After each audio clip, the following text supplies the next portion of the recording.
খুব অন্যায় করিয়ে লাইছে, আমার লগে খুব অন্যায় করিয়ে লাইছে। আমি 500 ইট দিছি এই মসজিদটা করার সময়, এখন আমার বিন্দু মাত্র মূল্যায়ন করলো না। কাকা কি রে নামাজের সময় গেছে, চল না নামাজ পড়ি, জান কোন রে কোনডে এই মসজিদে? আরে নামাজ দর করলে গরম ওরা মসজিদ হইতাম না, যে মসজিদের ভিতর রাজনীতি ঢুকে গেছে। মসজিদ হচ্ছে আল্লাহর ঘর, কিন্তু ওইখানে কারণে বিভিন্ন ভাবে ব্যবসায়িক লেনদেন ঢুকে গেছে গো। আমি বাতি যে এই মসজিদটা হওয়ার সময় 500 টাকা দিছি, 9 টাকা 75 পয়সা করে একটা ইট ফুটছে। কিন্তু এখন মসজিদটা যখন 2.5 বছর কমপ্লিট উঠে গেছে না, এখন এতারা নতুন করে সদস্য হলেন, নতুন করে সভাপতি, তারপরে কি ব্যাক সেক্রেটারি মেকেটারি করেন। প্রথম পৃষ্ঠা উল্টাইছে, প্রথমে সভাপতি, এরপর সেক্রেটারি, এভাবে আইতে আইতে প্রথম পৃষ্ঠা যখন শেষ করে লাইছে, এখন যে পরের পৃষ্ঠা উল্টা না, পরের পৃষ্ঠা নাই। তার মানে কি নাই? আমার নামও নাই। প্রথম পৃষ্ঠার ভিতরে এতগুলো মানুষের নাম হয়েছে, বিশ্বাস করবি কিনা জানি না, যে ওখানে আমার নাম নাই। যদি সদস্য পদে আমার রাখতো, মনটারে বুঝি যাইতাম। সদস্য রাখছে নূর করিমের হলারে, দুনিয়ার সোরবাট পাড়াটা ওষুধ কোম্পানির 100 লাখ টাকা মারা দিছে হাতে।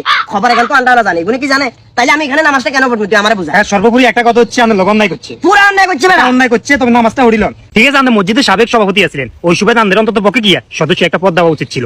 500 ইট দিছি আমি, 500 ইট বুঝছ বেলা। এটা কাকা অনেকে কত মাসা 500 ইট দিছেন, 19-20 হিসাব করছেন, তেমন হিসাব খাইছেন, এটা সমস্যা না। কিন্তু আমি কথাবার্তা বলি নাসির কাকার লগে। পয়সা খাইছি মানে কি বিষয়? আচ্ছা কাকা, আমার টাকা খাইছি না, আমি শ্রম দিছি। মসজিদের টাকা মানুষের, সমাজের মানুষের টাকা খাইছেন।